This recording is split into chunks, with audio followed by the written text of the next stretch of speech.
السلام علیکم ویورز، میں R J journey of novels کے پلیٹ فارم پہ آپ کو خوش آمدید کہتا ہوں۔ ہم پڑھ رہے تھے باغ سے باغ تک طاہر جاوید مغل صاحب کا ناول۔ اس سے قبل ہم اس ناول کی 13 قسطیں پڑھ چکے ہیں۔ آج ہماری آخری قسط ہوگی باغ سے باغ تک ناول کی، تو شروع کرتے ہیں ہم اپنی آج کی قسط۔ ایک روز آنیہ جب کچن میں اس کے لیے اس کی پسندیدہ مکئی کی میٹھی روٹی بنا رہی تھی، اسے لگا کہ وہ کمرے میں فون پر کسی سے بات کر رہا ہے۔ وہ ہر وقت اس کی طرف سے متفکر رہتی تھی۔ اس نے دروازے سے کان لگا کر سنا، لیکن مایوسی ہوئی۔ وہ شاید کشمیری میں بات کر رہا تھا، مگر پھر اس پر انکشاف ہوا کہ یہ کشمیری بھی نہیں ہے، یہ وہی جناتی زبان تھی جس میں اس کی ڈائری لکھی گئی تھی۔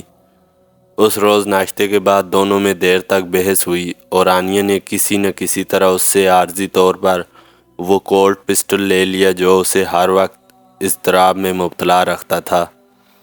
اسے لگتا تھا کہ کسی دن راسم یہ پستول لے کر نکل جائے گا اور کچھ کر بیٹھے گا۔ سحپیر کے وقت وہ سو رہا تھا، آنیہ نے وہ پستول چھپا دیا۔ اس کے لیے اس نے ویلوٹ کا ایک براؤن لحاف ایک کونے سے ادھیڑا اور بڑی صفائی سے پستول اس کی روئی میں گھسیٹ دیا۔ یہ لحاف استعمال نہیں ہوتا تھا۔ آنیہ کی ذہنی کیفیت ان دنوں عجیب ہو گئی تھی۔ اسے ہر وقت راسم کی طرف سے دھڑکا لگا رہتا تھا۔ تب ایک روز جب وہ دونوں خوشگوار موڈ میں بیٹھے تھے، راسم نے اس سے بتایا، کل ایک دوست صبح 4 بجے والی فلائٹ سے راجوری آ رہا ہے، اس سے ملنا اشد ضروری ہے۔ صبح 4 بجے کے قریب نکلوں گا اور بس اسے ریسیو کر کے آ جاؤں گا۔ وہ بھی ساتھ آئے گا؟ آنیہ نے پوچھا۔ راسم نے نفی میں جواب دیا اور بتایا کہ صرف ریسیو کرنا ہے۔ آنیہ پھر ڈپریشن میں چلی گئی تھی۔ اس نے بڑی مشکل سے اسے قائل اور مطمئن کیا، بولا، صبح سویرے نکلنا ہے، اس لیے تمہیں جگاؤں گا نہیں۔ وہ صبح 3 بجے اٹھا تھا۔ اس نے آنیہ کو سویا ہوا سمجھا تھا اور اس کی پیشانی پر بوسہ دے کر چلا گیا تھا، اور تب ہی آنیہ لپک کر ویلوٹ کے لحاف تک پہنچی تھی۔ وہ کٹا پھٹا ہوا تھا، اس میں پستول موجود نہیں تھا۔ آنیہ کا طویل فلیش بیک ختم ہوا۔ وہیں بستر پر بیٹھے بیٹھے ماضی کے دریچے میں جھانکتے ہوئے آنیہ نے قریباً 2 گھنٹے گزار دیے تھے۔ کئی ماہ کے مناظر ترتیب وار اس کی نگاہ کے سامنے سے گزرے تھے اور وہیں آ کر رک گئے تھے جہاں سے آغاز ہوا تھا۔ وہ ڈبل بیڈ کے کراؤن سے ٹیک لگائے بیٹھی تھی۔ کھڑکی سے باہر سفیدے کے پیڑ خاموش کھڑے تھے۔ ادھ کھلی الماری میں سے وہ لحاف بھی جھانک رہا تھا جسے راسم نے پھاڑا تھا اور اس میں چھپایا گیا پسٹل نکال کر لے گیا تھا۔ سامنے کھڑکی کی چوکھٹ پر اسٹیکر چسپاں تھا، ہم نہیں مانتے ظلم کے ضابطے۔ اوپر ایک ٹوٹی ہوئی زنجیر کا عکس تھا اور نیچے انگوٹھے کا وہ نشان تھا جو سیاہی سے نہیں خون سے لگایا گیا تھا۔ وہ طویل سانس لے کر اٹھ کھڑی ہوئی۔ رات کے اندھیرے میں اجالے کی سین لگنے لگی تھی۔ وہ کھڑکی کی طرف بڑھی تو پاؤں کی ایک ایڑی میں سخت درد محسوس ہوا۔ یہ چوٹ اس دھکے کی نشانی تھی جو راسم نے اسے موٹر بائیک سے دور ہٹاتے وقت دیا تھا اور پھر اندھیرے میں اوجھل ہو گیا تھا۔ اس نے کہا تھا کہ وہ اروڑا کی طرف نہیں جا رہا، ابھی وہ کسی اور کام سے جا رہا ہے، مگر آنیہ کے دل کی گواہی تھی کہ فی الوقت اروڑا کے سوا اس کے ذہن میں کچھ اور ہے ہی نہیں۔ اروڑا بہت بڑا شخص تھا، اس کی پہنچ سے بہت دور تھا، مگر وہ اب بھی اس تک پہنچنے کی اپنی سی کوشش کرنا چاہتا تھا اور وہ چلا گیا تھا۔ آنیہ کی آنکھوں میں آنسو جمع ہونے لگے۔ وہ دل ہی دل میں پکاری، راسم، تم نے تو مجھ سے وعدہ کیا تھا، کم از کم اس وقت تک مجھے چھوڑ کر نہیں جاؤ گے جب تک میرا اکیلا پن ختم نہ ہو جائے، اور تم آنے والے کا انتظار کیے بغیر ہی چلے گئے ہو۔ اس نے اپنے ہاتھوں کی مہندی کی طرف دیکھا، اپنی ٹوٹی ہوئی سترنگی چوڑیوں پر نگاہ دوڑائی۔ راسم، ابھی دن ہی کتنے ہوئے ہیں؟ ابھی تو میری ہتھیلی میں حنا کی خوشبو بھی مانند نہیں پڑی۔ دلبر ماموں کے کھنکھارنے کی آواز آئی اور آنیہ نے جلدی سے آنسو پوچھے۔ وہ اندر چلے آئے۔ دیرانی، موٹر سائیکل کہاں ہے؟ انہوں نے پوچھا۔ ماموں رات کو راسم لے کر گئے ہیں، کوئی ضروری کام تھا ان کو۔ کہتے تھے شام تک آ جاؤں گا اور ہو سکتا ہے کہ صبح ہی آ جاؤں۔ اوہو، یہ منڈا بھی نا۔ انہوں نے مایوسی سے سر ہلایا۔ اسے پتہ بھی ہے کہ تھا دیواروں پر اس کے پوسٹر لگے ہوئے ہیں۔ انہوں نے موبائل فون پر راسم کا نمبر پریس کیا۔ آنیہ جانتی تھی اس کا نمبر بند ہوگا، اور وہ واقعی بند تھا۔ ناشتے کا سوال ہی پیدا نہیں ہوتا تھا۔ وہ بے قراری سے بند کمرے میں چکراتی رہی۔ اس کے خشک ہونٹوں پر دعائیں تھیں، یا اللہ میرے سہاگ کی حفاظت فرما، یا اللہ اس کی مشکلیں آسان کر۔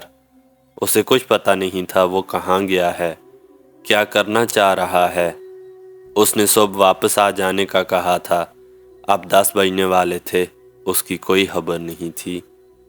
لیکن پھر یوں ہوا کہ یکایک خبروں کو پر لگ گئے، نیوز چینلز چنگاڑنے لگے، ہر طرف تہلکہ سا مچ گیا۔ اطلاع دی جا رہی تھی کہ وہ مارا گیا۔ ہاں، وہ مارا گیا تھا، اروڑا مارا گیا تھا۔ اسے اس کے بیڈ روم میں تیز دھار آلے کے پے در پہ وار کر کے موت کے گھاٹ اتار دیا گیا تھا۔ آنیہ اور دلبر سنگھ جی بت بنے ٹی وی کے سامنے بیٹھے تھے۔ نیوز کاسٹر چلا رہے تھے، فیلڈ رپورٹر تازہ ترین اطلاعات دے رہے تھے۔ نامعلوم مسلح شخص ایک سکھ سیکیورٹی گارڈ کی وردی میں اروڑا کی رہائش گاہ میں جا گھسا تھا۔ ایک چینل پر نیوز ریڈر نے ہجانی آہنگ میں کہا، اور یہ دیکھیے، یہ CCTV فوٹیج ہمیں ابھی موصول ہوئی ہے۔ اس میں آپ صاف دیکھ سکتے ہیں کہ حملہ آور 2 تھے۔ ایک پک اپ میں موجود تھا، دوسرے نے باؤنڈری وال کے قریب سے گارڈ کو چھاپا اور گھسیٹ کر پک اپ میں لے گیا۔ CCTV میں دکھایا جا رہا تھا حملہ آور، جس نے اپنا چہرہ پگڑی کے پلو میں چھپا رکھا تھا، بہت وحشت سے گارڈ پر جھپٹا، اسے گھما کر باؤنڈری وال کے ساتھ دے مارا، پھر اس کے بے ہوش جسم کو گھسیٹ کر سیاہ رنگ کی ہائی روف میں لے گیا۔ آنیہ کا دل پتے کی طرح لرزنے لگا۔ وہ حملہ آور کی نیلی پگڑی اور لباس دیکھ چکی تھی۔ 80-90% امکان یہی تھا کہ وہ راسم ہے۔ اس کی سانس رکنے لگی۔ اس نے دلبر ماموں کی طرف دیکھا، ان کے چہرے پر بھی ہیجان تھا۔ فوٹیج میں اوپر کی طرف کلاک چل رہا تھا، سیکنڈ تیزی سے حرکت کر رہے تھے۔ منظر کٹ ہوا۔ قریباً 5 منٹ کے وقفے سے جو دوسرا منظر فوٹیج میں ابھرا، ہائی روف کا تھا، جو رینگ کر باؤنڈری وال کے قریب پہنچی تھی۔ پھر اس کی چھت پر ایک سایہ نظر آیا۔ نیوز ریڈر بلند آواز میں بولا، اور یہ دیکھیں ناظرین، غور سے دیکھنے پر پتہ چلتا ہے کہ حملہ آور اب سیکیورٹی گارڈ کی وردی میں ہے اور پک اپ کی چھت پر چڑھا ہوا ہے، اور یہ دیکھیں کتنی دیدہ دلیری ہے، وہ چھت سے باؤنڈری وال پر چڑھ کر اندر کود رہا ہے۔ نیم تاریکی میں ایک سرخ دائرہ حملہ آور کی نشاندہی کر رہا تھا۔ دلبر ماموں کے ہاتھ میں ریموٹ کنٹرول تھا۔ وہ مختلف چینلز بدلتے رہے تھے۔ ایک چینل پر اس منظر کی فوٹیج تھی جس میں حملہ آور اپنا کام مکمل کر کے اروڑا کی رہائش گاہ سے باہر نکل رہا تھا۔ کلاک سے پتہ چل رہا تھا کہ یہ واردات صرف 5-6 منٹ میں مکمل ہو گئی ہے۔ کوٹھی کے اندر سے 3-4 فائر سنائی دیے، پھر ایک سایہ سا باؤنڈری وال پر نظر آیا اور باہر کود گیا۔ آگے کے مناظر اتنے واضح نہیں تھے کیونکہ ہائی روف اب اندھیرے میں تھی۔ آخر اس نے مار دیا، دلبر ماموں سنسنی خیز آواز میں بولے، یہ وہی ہے۔ پھر وہ بے قرار ہو کر اٹھے، دی رانی، یہ بہت بڑا واقعہ ہو گیا ہے، اس کا ریئیکشن بڑا سخت ہوگا۔ اب تمہارا اوپر رہنا ٹھیک نہیں ہے، تم نیچے بیسمنٹ میں چلی جاؤ، آؤ میرا پتر۔ آنیہ کے زرد رخساروں پر آنسو بہہ رہے تھے، سینے میں تلاطم تھا۔ دلبر ماموں نے اس کا ہاتھ پکڑا اور لے کر بیسمنٹ کی طرف آگے۔ نیوز کاسٹر کی آواز اس کے کانوں تک پہنچ رہی تھی۔ ابھی تازہ سماچار آئی ہے کہ اس گھٹنا میں 2 گارڈز کی موت ہوئی ہے اور ایک سخت گھائل ہے۔ فورسز نے پورے علاقے کو محاصرے میں لے لیا ہے۔ دلبر سنگھ جی نے آنیہ کو بیسمنٹ میں بٹھایا، پھر لوہے کی الماری کا تالا کھولا اور اس کے اندر سے کپڑے میں لپٹی ہوئی کوئی چیز نکال لی۔ ایک نظر دیکھ کر ہی آنیہ کو اندازہ ہو گیا کہ یہ کوئی رائفل ہے۔ وہ آنیہ کا شانہ تھپک کر بولے، پریشان نہیں ہونا آنیہ پتر، کوئی تم دونوں کا بال بھی بیکا نہیں کر سکتا۔ تب وہ ایک بار پھر راسم کو فون ملانے کی ناکام کوشش کرنے لگے۔ آنیہ نے سوچا اسی طرح کچھ عرصہ پہلے راسم نے ڈرے سہمے جوڑے ظہیر اور نادیہ کی مدد کی تھی۔ آج دلبر ماموں راسم اور اس کے سامنے ڈھال بنے ہوئے تھے۔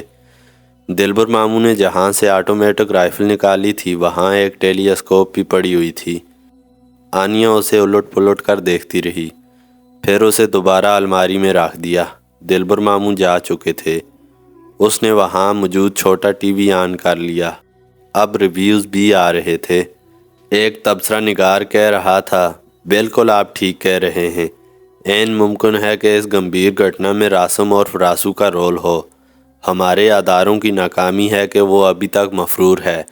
اس کے علاوہ یہ بھی ممکن ہے کہ یہ اس کے کسی سکھ ساتھی کی کارروائی ہو۔ دوسرے تبصرہ نگار نے قطع کلامی کی، دیکھیں اب تو اس بات کے بھی واضح اشارے مل رہے ہیں کہ غالباً وہ خود ہی سکھ نوجوان کے بیس میں تھا۔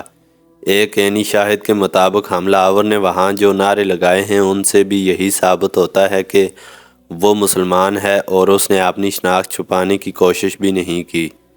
پینل میں موجود ایک صحافی نے کہا، آکاش اروڑہ صاحب کی ہتیا جس بےرحمی سے کی گئی ہے اس سے اندازہ ہوتا ہے کہ ہتھیارے کے اندر کتنی نفرت چھپی ہوئی تھی۔ اروڑہ صاحب کے شریر پر چاقو کے کم از کم 15 گھاؤ موجود ہیں۔ ان کا سارا بیڈ خون سے لتھڑا ہوا تھا۔ کچھ اس طرح کی جانکاری بھی دی جا رہی ہے کہ شاید ان کی باڈی کو ڈیمیج بھی کیا گیا ہے، غالباً ایک بازو کو۔ یکایک تہھانے کی چھت سے ٹھکا ٹھک کی آوازیں آنا شروع ہوئیں۔ یہ بھاری بوٹوں کی آوازیں تھیں۔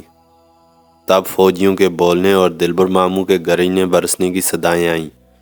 پھر یوں لگا کہ شاید انہیں گرفتار کیا جا رہا ہے۔ کچھ دیر بعد تصدیق بھی ہوئی، وہ لوگ انہیں گرفتار کر کے لے گئے تھے۔ آنیہ کا دل گھبرانے لگا، معدے میں اینٹھن ہو رہی تھی، پھر اسے قے شروع ہو گئی۔ کل رات بھی اسی طرح کی کیفیت ہوئی تھی جب راسم نے اسے متلی کی دوا دی تھی۔ یہ سخت بے چینی کا وقت تھا۔ آنیہ نے ٹی وی بند کر دیا، لائٹ آف کر دی، مگر پھر نہار کی کال آ گئی۔ ساری خبریں اس تک بھی پہنچ گئی تھیں۔ وہ راسم اور آنیہ کے حوالے سے سخت فکر مند تھی۔ پھر پاپا کا فون آیا۔ آنیہ کوشش کے باوجود کال اٹینڈ نہیں کر سکی۔ اس نے جواباً بس معذرت کا میسج بھیجا اور اپنی خیریت سے آگاہ کیا۔ سپہر کے وقت تھوڑی سی راحت اس وقت ملی جب اسے پتہ چلا کہ دلبر ماموں پولیس اسٹیشن سے گھر واپس آ گئے ہیں۔ غالباً ان کا سابق فوجی ہونا ان کے کام آیا تھا۔ آنیہ ان سے ملی۔ وہ اپنے لیے قطعاً خوفزدہ نہیں تھے، انہیں بس آنیہ اور راسم کی فکر تھی۔ تہھانے میں آنیہ نے جائے نماز سنبھال لی تھی اور راسم کے لیے مسلسل دعا گو تھی۔ رات 9 بجے کے لگ بھگ تہھانے کے دروازے پر زوردار دستک سنائی دی۔ وہ لرز کر رہ گئی۔ دوسری طرف دلبر ماموں تھے۔ اس نے دروازہ کھولا۔ اسے لگا کہ پچھلے کئی گھنٹوں سے جو دعائیں وہ مانگ رہی تھی وہ رنگ لائی ہیں۔ دلبر ماموں کے ساتھ راسم موجود تھا۔ اس کے سر پر نیلی پگڑی تھی اور اس نے خود کو براؤن رنگ کی گرم چادر میں لپیٹا ہوا تھا۔ اس کے حلیے میں جو تھوڑا سا فرق آیا وہ یہ تھا کہ ایک رخسار پر چوٹ کا نیلگوں ابار نظر آ رہا تھا۔ دلبر ماموں نے اسے اندر دھکیل کر جلدی سے دروازہ بند کر دیا۔ باہر سڑک سے گزرتی ہوئی فوجی گاڑیوں کے محسوس ہارن سنائی دے رہے تھے۔ کبھی کبھی کوئی ایمبولینس بھی شور مچاتی ہوئی گزر جاتی تھی۔ دلبر ماموں واپس چلے گئے۔ آنیہ تڑپ کر راسم کے گلے لگ گئی۔ وہ بھاری آواز میں بولا، دیوانی ہوئی ہو آنیہ، یہ رونے کا نہیں خوشی کا موقع ہے۔ اس سور کو چیر ڈالا ہے میں نے۔ اس کا سینہ اندرونی جوش سے کچھ اور بھی فراخ نظر آنے لگا تھا۔ گلے کی رگیں پھولی ہوئی تھیں۔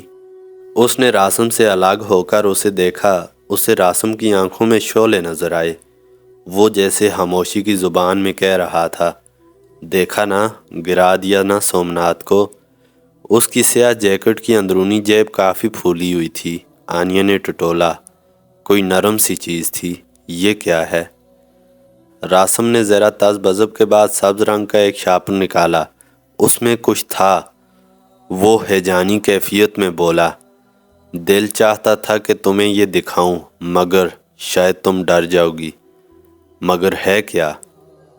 وہ پھنکارا، اس بے رحم قاتل کا ہاتھ۔ آنیہ سناٹے میں رہ گئی۔ وہ کہہ رہا تھا، ہاں انیا، آپ نے اس ہاتھ سے اس بدبخت نے میرے فاروق کو تڑپا کر مارا تھا اور پھر سدرا کے سر سے عزت کی چادر اتاری تھی۔ اسی ہاتھ سے اس نے ٹھیکیدار نارائن کے سامنے مجھے برف کے بلاک پر ننگا لٹایا تھا۔ میں اس حرامزادے کی لاش کا تو کچھ نہیں کر سکا، مگر اس ہاتھ کو آوارہ کتوں کی خوراک ضرور بناؤں گا۔ آنیا سرتاپا لرز رہی تھی۔ جب ظلم حد سے بڑھتا ہے تو پھر رد عمل میں ایسے ہی واقعات رونما ہوتے ہیں۔ باہر باغ کالونی کی کسی گلی میں اوپر تلے 3-4 فائر ہوئے اور پھر آوارہ کتوں کا شور سنائی دینے لگا۔ وہ عجب رات تھی۔ وہ اکٹھے تھے، ایک دوسرے کے بالکل قریب، مگر جیسے سینکڑوں میل دور تھے۔ آنیا نے اس کی طرف کروٹ لی، پھر اس کا دایاں ہاتھ آپ نے سرد رخسار اور تکیے کے درمیان رکھتے ہوئے کہا، راسم، تم نے وعدہ کیا تھا کہ جب تک میں اکیلی ہوں تم کچھ نہیں کرو گے، پھر تم کل رات کیوں نکل گئے؟ میرا دل کہتا ہے کہ تم اکیلی نہیں ہو، اب نہیں ہو، وہ کھوئے لہجے میں بولا۔ وہ چونک سی گئی، سر اٹھا کر نیم تاریکی میں اس کا چہرہ دیکھنے کی کوشش کرنے لگی۔ اسے یاد آیا کہ اس کو کل رات بھی تو متلی ہوتی رہی تھی۔ اس کی رگوں میں لہو سنسنا سا گیا۔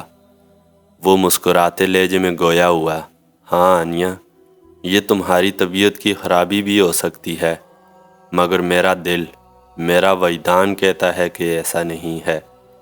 اسی وجدان اور یقین کے سہارے میں کل چلا گیا تھا۔ وہ کتنی ہی دیر کچھ نہ کہہ سکی۔ اپنے وجود کے اندر کسی اور وجود کی شروعات کا احساس اس کے لیے بڑا انوکھا تھا۔ وہ موضوع بدل کر بولا، کاش کشمیر آزاد ہو جائے اور وہ آزاد فضاؤں میں پیدا ہو۔ وہ کچھ نہیں بولی، بول ہی نہیں سکی۔ اس نے بات آگے بڑھائی، بھارت کا یہ مسلم کش حکمران جس طرح کے ظلم توڑ رہا ہے، لگتا ہے کہ اب صبح قریب ہے۔ لوگوں میں ایک بےتاب لہر پیدا ہو رہی ہے۔ کشمیری نوجوان سروں پر کفن باندھ رہے ہیں۔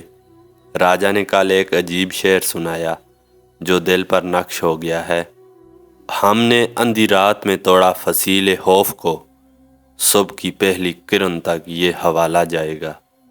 باہر سرد ہوا چناروں میں سرسرا رہی تھی۔ آنیا نے پوچھا، راسم، کل راجا بھی تمہارے ساتھ تھا؟ ہاں، گاڑی میں وہی تھا۔ تمہیں پتہ ہے وہ کون ہے؟ وہ سوالیہ انداز میں اس کی طرف دیکھنے لگی۔ پیلٹ گن سے چھلنی ہونے والی خاتون ناہید کا چھوٹا بھائی، بڑا پیار کرتا تھا اپنی آپی سے۔ مزاحمت اور جدوجہد کے یہ سلسلے ایسے ہی رشتوں، نعتوں اور جذبوں سے جڑے ہوئے ہیں۔ بولتے بولتے اچانک راسم کے ذہن میں نہ جانے کیا آیا، کہنے لگا، آنیا، کسی وقت سوچتا ہوں از خود گرفتاری دے دوں۔ پلیز راسم، آنیا نے سسک کر کہا اور اس کے ہونٹوں پر ہاتھ رکھ دیا۔ اگلی صبح مزید تہلکہ خیز تھی۔ اخبار چلا رہے تھے، نیوز چینلز پر بھی سخت شور تھا۔ انڈین فورسز نے پورے علاقے میں نہایت ہی سخت سرچ آپریشن کیا تھا۔ گھر گھر تلاشی لی گئی تھی۔ انہوں نے بڑی بے رحمی سے 15 سے زائد کشمیریوں کو مار ڈالا تھا۔ بے شمار گرفتاریاں ہوئی تھیں۔ چادر اور چار دیواری پامال کی گئی تھی۔ آنیا نے گوگل پر سرچ کر کے کوئی پاکستانی نیوز چینل ٹیون کرنا چاہا، مگر ایک بار پھر انٹرنیٹ بند کر دیا گیا تھا۔ اس نے ٹرانزسٹر ریڈیو پکڑا اور پاکستانی نیوز سننے میں کامیاب رہی۔ ریڈیو کے مطابق شہید ہونے والے کشمیریوں کی تعداد 30 سے کم نہیں تھی۔ علاقے سے 400 کے قریب افراد گرفتار کیے گئے تھے۔ 2 قریبی دیہات سے انڈین فوجی 3 کشمیری لڑکیوں کو اٹھا کر لے گئے تھے۔ ان پر سہولت کاری کا الزام لگایا گیا تھا۔ ایریے میں کرفیو نافذ کر دیا گیا تھا۔ شہادتوں کی وجہ سے پورے راجوری میں شدید غم و غصہ پایا جا رہا تھا۔ آنیا کو لگا کہ راسم ماہی بیاب کی طرح تڑپ رہا ہے۔ دوپہر تک آنیا کو خوف محسوس ہوا کہ وہ جذبات کے دہارے میں بہہ کر پھر کہیں نہ نکل جائے۔ اس نے دلبر ماموں سے کہہ کر موٹر بائک غائب کروا دی اور انہیں راسم کی طرف سے پوری طرح چوکس کر دیا۔ آج اسے پتہ چل رہا تھا کہ کل رات اس نے اچانک یہ بات کیوں کہی تھی کہ وہ اپنی گرفتاری دینا چاہتا ہے۔ شاید اس کے ذہن کے کسی گوشے میں یہ اندیشہ موجود تھا کہ کہیں اروڑا کے قتل کا رد عمل بے گناہوں کے لیے جان کا خطرہ نہ بن جائے۔ آکاش اروڑا کے قتل اور پھر 25 کے قریب بے گناہ کشمیریوں کی شہادت کے بعد علاقے میں زبردست انتشار پیدا ہو گیا تھا۔ راجوری کی گلیوں میں چھوٹے چھوٹے احتجاج ہو رہے تھے، ٹائروں کو آگ لگائی گئی اور فوجی گاڑیوں پر سنگ باری ہوئی تھی۔ اب لوگ ایک بڑے اور منظم احتجاج کی طرف بڑھ رہے تھے۔ کہا جا رہا تھا کہ باغ کالونی میں، جہاں ایک ہی گلی میں 7 لوگوں کو شہید کیا گیا، ایک بڑا مظاہرہ کیا جائے گا۔ جمعے کے روز ہزاروں لوگ جمع ہوں گے اور پرامن طور پر اس درندگی کے خلاف صدائے احتجاج بلند کریں گے۔ یہ اضطراب قریبی علاقوں تک بھی پھیل گیا تھا۔ کہا جا رہا تھا کہ کلگام اور اننت ناگ سے بھی لوگ قافلوں کی صورت یہاں پہنچیں گے۔ بوائز ہاسٹل سے آگے ایک بڑا پلے گراؤنڈ تھا جس کے ساتھ ایک وسیع میدان بھی تھا۔ یہ اجتماع یہیں پر ہونے والا تھا۔ میدان سے کچھ فاصلے پر شمال کی طرف ایک فوجی کیمپ تھا جس کے گرد ہاردار باڑ لگی ہوئی تھی۔ مقامی انتظامیہ کسی صورت یہ برداشت نہیں کر سکتی تھی کہ راجوری میں اتنا بڑا جلسہ ہو۔ دیکھنے والے یہ سوچ سکتے تھے کہ اگر یہاں اتنی بڑی تعداد میں لوگ جمع ہو سکتے ہیں تو پھر سری نگر اور پلوامہ جیسے علاقوں میں کتنے بڑے پیمانے پر احتجاج ہو سکتا ہے۔ لہٰذا خبریں یہی آ رہی تھیں کہ یہ اجتماع ہونے ہی نہیں دیا جائے گا، دوبارہ کرفیو لگا دیا جائے گا یا پھر بڑے پیمانے پر مزید گرفتاریاں کر لی جائیں گی۔ ایک اطلاع یہ بھی تھی کہ سخت گیر ہندو ڈی سی اس پلے گراؤنڈ اور میدان میں پانی چھوڑ دینے کا ارادہ رکھتا ہے۔ جوں جوں رکاوٹ کی اطلاعات آ رہی تھیں توں لوگوں کا غم و غصہ اور جوش بڑھ رہا تھا۔ وہ بدمست انڈین فوجیوں کی طرح خون خرابہ نہیں کر رہے تھے، لوٹ مار کا ارادہ نہیں رکھتے تھے، صرف بھارتی فوجیوں کی حد سے بڑھی ہوئی سفاکی کے خلاف عوامی طاقت کا پرامن اظہار کرنا چاہتے تھے۔ جموں کشمیر لبریشن فرنٹ کے مقامی لیڈران بھی احتجاج کے اس پروگرام میں پیش تھے۔ آنیہ دیکھ رہی تھی کہ پچھلے 48 گھنٹوں میں راسم عجیب کیفیت میں رہا تھا۔ وہ اس کے پاس ہوتے ہوئے بھی اس کے پاس نہیں تھا۔ اس کے سینے میں جیسے نیلے شعلے بڑک رہے تھے۔ وہ ٹی وی اور ریڈیو کے ذریعے پل پل کی خبر رکھے ہوئے تھا۔ دوپہر کو دلبر سنگھ جی تہخانے میں آئے۔ انہوں نے راسم کو بتایا، مقامی کشمیری رہنماؤں اور انتظامیہ میں ایک ایگریمنٹ ہوا ہے۔ انتظامیہ کو پوری طرح وشواس دلایا گیا ہے کہ اس احتجاج کے دوران میں لوگ بالکل شانتی کے ساتھ رہیں گے۔ گارنٹی دی گئی ہے کہ کوئی ایک شیشہ نہیں ٹوٹے گا، ایک گملہ خراب نہیں ہوگا۔ 4 بجے سحپیر کے بعد جو چند تقریریں ہوں گی اور اس کے بعد مغرب سے پہلے لوگ شانتی کے ساتھ منتشر ہو جائیں گے۔ آپ کا کیا خیال ہے دلبر جی؟ کیا واقعی ایسا ہو سکے گا؟ راسم نے پوچھا۔ ہندو معاشرے پر وشواس کرنا تو مشکل ہے، مگر یہ باوردی جانور 48 گھنٹے پہلے 25 بے گناہوں کی ہتیا کر چکے ہیں، ہر طرح کا ظلم ڈھا چکے ہیں۔ اب شاید ان کے اندر خون کی پیاس تھوڑی سی گھٹ پڑ گئی ہو۔ یہی وجہ ہے کہ وہ پرامن پروٹیسٹ کی آگیا دے رہے ہیں۔ دلبر جی، کیا پتہ وہ دوہری چال چل رہے ہوں، ایک طرف احتجاج یعنی جلسے کی اجازت دے رہے ہوں، دوسری طرف لمبی چوڑی گرفتاریاں کر لیں۔ یار لوگوں نے اس کا بندوبست بھی کیتا ہوا ہے، دلبر جی جوش سے بولے۔ جن کی گرفتاریاں ہو سکتی ہیں ان میں سے زیادہ تر رات سے ہی روپوش ہو گئے ہیں۔ رب نے چاہا تو آپ نے کوئی سکھ جتھے بھی اسی جلسے میں شریک ہوں گے۔ راجوری والے جتھے کے آگو دلجیت سنگھ فوج کے زمانے سے میرے یار ہیں، وہ بھی رات سے زیر زمین ہیں۔ این ٹائم پر اپنے لوگوں کے ساتھ یہاں باغ میں پہنچ جائیں گے۔ دلبر سنگھ جی کے گلے کی رگیں جوش سے پھولی ہوئی تھیں۔ یوں لگتا تھا کہ کشمیر کی آزادی میں انہیں خالصتان کی آزادی کی جھلک بھی نظر آ رہی ہے۔ شاید اسی لیے ایک روز انہوں نے کہا تھا، صرف کشمیر کی کشتی ہی نہیں، ساری کشتیاں کنارے لگیں گی۔ جمعرات کی شام تک باغ کے جلسے اور اجتماع کی خبر ایک اہم ترین خبر بن چکی تھی۔ راجوری میں بھی ہر طرف اسی کا چرچا تھا۔ مقامی کشمیری رہنماؤں کی طرف سے بار بار اعلان کیا جا رہا تھا کہ یہ قطعی طور پر ایک پرامن احتجاج ہوگا، لہٰذا سب لوگ ایسے شرپسندوں سے ہوشیار رہیں جو اس زبردستی عوامی اجتماع کو سبوتاژ کرنے کی کوشش کر سکتے ہیں۔ رات کو آنیہ کا پریگنینسی ٹیسٹ کا نتیجہ آ گیا تھا۔ وہ واقعی امید سے تھی۔ اسے خوشی ہوئی تھی، لیکن خوشی کے ہر پھول کے ساتھ غم کا وہی زہریلا کانٹا بھی تھا جو سوچ کی پوروں کو زخمی رکھتا تھا۔ اب وہ آزاد ہے، اب وہ چلا جائے گا، وہ سوچ رہی تھی۔ کیا یہ جاننے کی کوشش بھی نہیں کرے گا کہ جو اس دنیا میں آنے والا ہے وہ کون ہے؟ کیا وہ اس کی شکل دیکھنے کا انتظار بھی نہیں کرے گا؟ اس کا دل درد سے بھر گیا۔ رات کو اسے کافی دیر متلی ہوتی رہی، پھر واش روم میں منہ ہاتھ دھو کر اور اپنے بال سمیٹ کر وہ راسم کے قریب بستر پر آن لیٹی۔ راسم، کل تم بھی مظاہرے میں جاؤ گے؟ یہ بھی کوئی پوچھنے والی بات ہے آنیہ؟ نہ جاؤ نا، ابھی اروڑا والا معاملہ تازہ ہے، تمہارے لیے بہت خطرہ ہوگا۔ خطرے والی بات اچھی کہی ہے تم نے، کہاں خطرہ نہیں ہے میرے لیے؟ اس ہجوم میں تو میرے لیے سب سے کم خطرہ ہوگا۔ اس نے سامنے ٹی وی اسکرین کی طرف اشارہ کیا۔ وہ دیکھو، یہ کچھ لوگ کل والے جلوس کی ریہرسل کر رہے ہیں۔ یہ کوئی 200 موٹر سائیکل سوار تو ہوں گے۔ ان میں سے بہت سے ایسے ہیں جنہوں نے اپنے چہرے نقابوں میں چھپائے ہوئے ہیں۔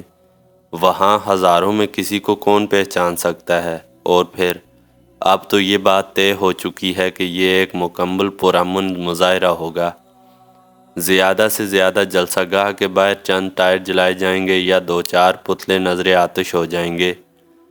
اور پھر اس کے بعد؟ آنیہ نے پوچھا۔ یعنی آنے والے دنوں میں؟ اس کے بعد کچھ بھی ہو سکتا ہے، وہ گمبھیر آہنگ میں بولا۔ میں وقت سے پہلے کیا کہہ سکتا ہوں؟ اس نے ہولے سے آنیہ کا ہاتھ تھام لیا اور کہا، اگر کچھ ہو جائے تو تم پاپا کے پاس جلندھر چلی جانا۔ میرا خیال ہے کہ برقعے میں سفر کرتے ہوئے تمہیں کوئی دشواری نہیں ہوگی۔ میں نے ہیرو کو ساری بات سمجھا دی ہے، وہ تمہارے ساتھ جائے گا، اور یہ بھی ممکن ہے کہ دلبر جی خود تمہیں چھوڑ آئیں۔ ایسی باتیں کیوں کرتے ہو راسم؟ میرے دل کو کچھ ہوتا ہے۔ وہ رو دی۔ آنیہ میری جان، تمہیں اپنے دل کو مضبوط کرنا ہوگا۔ تمہارے پاس میری امانت ہے، اور وہ تمہیں شاید مجھ سے زیادہ پیاری ہو۔ اسے سنبھالنا ہے، اس کے مستقبل کے بارے میں سوچنا ہے۔ لیکن راسم، میں تمہارے ساتھ رہنا چاہتی ہوں، تمہارے ساتھ جینا اور مرنا چاہتی ہوں۔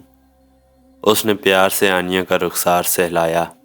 اب تم نے یہ آپشن کھو دیا ہے آنیہ، تمہیں اب زندہ رہنا ہے، دلیری کے ساتھ، اور مجھے پتہ ہے تم رہو گی۔ تم نے مجھے بتایا تھا تم ہمیشہ دلیری کے پرستار اور متلاشی رہی ہو، لیکن اب تم خود دلیر بنو گی۔ تمہارے وجود میں جو موجود ہے وہ تمہیں دلیر بنائے گا، تمہیں اور ڈھنگ سے جینا سکھائے گا، مجھے پورا یقین ہے۔ اچانک لائٹ چلی گئی، تاریکی چھا گئی، ٹی وی آف ہو گیا۔ کچھ دیر بعد قدموں کی چاپ ابری، دستک ہوئی۔ ہیرو ایک شمعدان اندر لے آیا۔ اس نے بتایا کہ کل کے جلسے کے لیے لوگ بڑے پیمانے پر تیاری کر رہے ہیں۔ برہان وانی شہید کی تصویروں اور دیگر شہیدوں کی تصویروں والے بینرز تیار ہو رہے ہیں۔ پلے گراؤنڈ کے ساتھ والے وسیع میدان میں اسٹیج تیار کیا جا رہا ہے۔ ہیرو خود بھی پرجوش دکھائی دیتا تھا۔ راسم نے طویل سانس لیتے ہوئے کہا، مجھے تو جلیانہ والا باغ یاد آ رہا ہے۔ شاید وہاں بھی اس سے ملتی جلتی صورتحال ہوگی۔ وہی جبر اور وہی صبر، وہی بربریت اور وہی مزاحمت۔ دور بدل جاتے ہیں، مقام بدل جاتے ہیں، مگر جنگ تو وہی رہتی ہے۔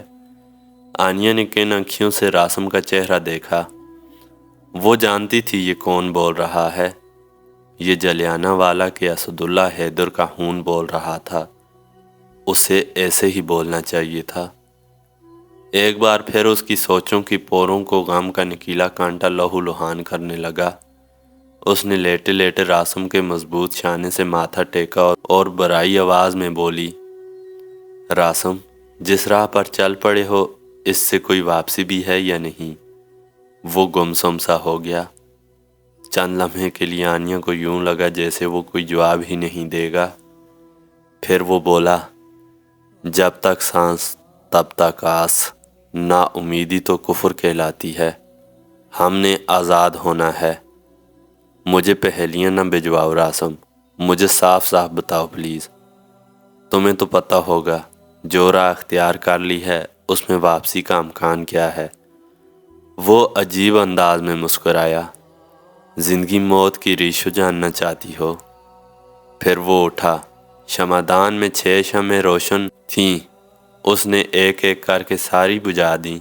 بس ایک شمع کا فیتہ ذرا سلگتا رہنے دیا۔ فیتے کے اوپر ایک چنگاری سی چمک رہی تھی۔ ریشو تو بس یہی ہے انیا۔ وہ اپنے گرم آنسوؤں سے اس کا شانہ بھگونے لگی۔ پتہ نہیں کیوں اسے لگتا تھا کہ یہ آخری رات ہے۔ اس آخری رات میں وہ اس کے سوا اور کیا کر سکتی تھی؟ وہ کول دے چکی تھی، کچھ بھی اس کے اختیار میں نہیں تھا۔ اگلے روز راسم صبح سویرے ہی اٹھ گیا تھا۔ آنیا نے اسے نماز پڑھتے دیکھا، پھر اس نے اپنی داڑھی درست کی اور بڑی بڑی مونچھیں تقریباً صاف کر دیں۔ اس نے کل رات ہی کہا تھا کہ وہ جلسے میں جانے کے لیے ایک مسلمان کی شکل میں ہی نکلے گا۔ آنیا نے بڑے اہتمام سے ناشتہ بنایا تھا مگر اس نے فقط چند لقمے ہی لیے۔ پھر وہ دوسرے کمرے میں گھس گیا۔ اس نے آنیا سے کچھ روئی اور سوئی دھاگا مانگا تھا۔ دوپہر کے وقت آنیا نے دیکھا کہ وہ انڈین وزیراعظم کا ایک پتلا سی رہا ہے۔ اس نے کشمیر کا ایک جھنڈا بھی تیار کر رکھا تھا۔ آنیا نے دلبر ماموں کی آواز سن کر دروازے کی جوری سے آنکھیں ہٹائیں اور بیسمنٹ سے باہر نکلی۔ اس نے دیکھا دلبر ماموں نے ایک مسلمان پینٹر سے ایک بڑا بینر تیار کروایا تھا۔ اس پر لکھا تھا، گجرات کے قصائی کو اب اپنے ہر ظلم کا حساب دینا ہوگا۔ آنیا کو گمسم دیکھ کر راسم نے کہا، گھبراؤ مت، دعا کرو جلسہ خیریت سے گزر جائے، شام کو تمہارے پاس ہوں گا۔ سہپیر کو ہی مظاہرین کی چھوٹی چھوٹی ٹولیاں نعرہ زنی کرتی ہوئیں جلسہ گاہ کی طرف بڑھنے لگی تھیں۔ دلبر ماموں اور ہیرو بھی نکل چکے تھے۔ راسم بھی تیاری میں تھا۔ اس نے سفید شلوار قمیض پر سفید گول ٹوپی اوڑھ رکھی تھی۔ ایک بڑا ریشمی رومال اس نے نقاب کی طرح استعمال کرنا تھا۔ وہ ذرا دیر کے لیے چھت پر گیا تو آنیا کو اپنا ایک شک رفع کرنے کا موقع مل گیا۔ اس نے انڈین وزیراعظم کا نارنجی رنگ کا پتلا دیکھا۔ چند سیکنڈ بعد اس کی رنگوں میں خون سنسنا کر رہ گیا۔ پتلے کے اندر ایک آٹومیٹک رائفل مہک گولیوں والی بیلٹ کے چھپائی گئی تھی۔ یہ وہی رائفل تھی جو دلبر ماموں نے چند دن پہلے خطرے کے وقت بیسمنٹ والی الماری سے نکالی تھی۔ راسم واپس آیا تو آنیا نے پتلے کی طرف اشارہ کیا اور چلا اٹھی، راسم، یہ کیا کر رہے ہو؟ کیا ارادے ہیں تمہارے؟ میں تمہیں نہیں جانے دوں گی، ہرگز نہیں جانے دوں گی۔ آنیا، وہ گرجا، اس بحث کا وقت نہیں ہے، یہ صرف احتیاط۔ جھوٹ مت بولو، خدا کے لیے رحم کرو مجھ پر۔ اس نے اسے دونوں کندھوں سے تھام لیا۔ راسم اسے گہری نظروں سے دیکھتا رہا، پھر یکایک اس نے اسے دھکا دیا اور پتلے سمیت کمرے سے باہر نکل گیا۔ اس سے پہلے کہ وہ دروازے تک پہنچتی وہ اسے باہر سے لاک کر چکا تھا۔ وہ دروازہ پیٹنے لگی، راسم کو پکارنے لگی۔ وہ آہنی گرل اور جالی والی کھڑکی کی طرف لپکی۔ وہ دوسری طرف کھڑا تھا۔ راسم، تم دھوکہ دے رہے ہو مجھے، جھوٹ بول رہے ہو مجھ سے۔ تم شام کو واپس نہیں آؤ گے، تم کبھی واپس نہیں آؤ گے۔ وہ ٹھہری آواز میں بولا، آنیا، میں تمہیں بتا چکا ہوں یہ گن میں صرف احتیاط کے طور پر لے جا رہا ہوں۔ یہ ایک پرامن جلسہ ہے، لیکن ہمارا دشمن دھوکے باز ہے، اس پر مکمل بھروسہ نہیں کیا جا سکتا۔ اگر ان کی طرف سے کچھ نہیں ہوگا تو پھر ہماری طرف سے بھی کچھ نہیں ہوگا، اور اگر کچھ ہو ہی گیا تو۔ وہ کھڑکی سے منہ لگا کر چلائی، کیا تم آج ہی خود کو گولیوں سے چھلنی کروا لو گے؟ آج ہی ہتھکڑیاں پہن کر پھانسی کی کوٹری کی طرف چل پڑو گے؟ اس کی آنکھوں میں شعلہ بھڑکا، وہی یادگار شعلہ جو جلیانہ والا کی ایک دیوار کے پاس گرے ہوئے 10 سالہ لڑکے کی آنکھوں میں نظر آیا تھا۔ وہ عجیب الوہی لہجے میں بولا، آنیا، وہ بھی ایک باغ تھا جس کی تصویر تمہارے پاس ہے، اور یہ بھی باغ ہے، لیکن اس بار نہیں۔ ہاں، اس بار نہیں۔ کیا اس بار نہیں؟ وہ پھر چلائی۔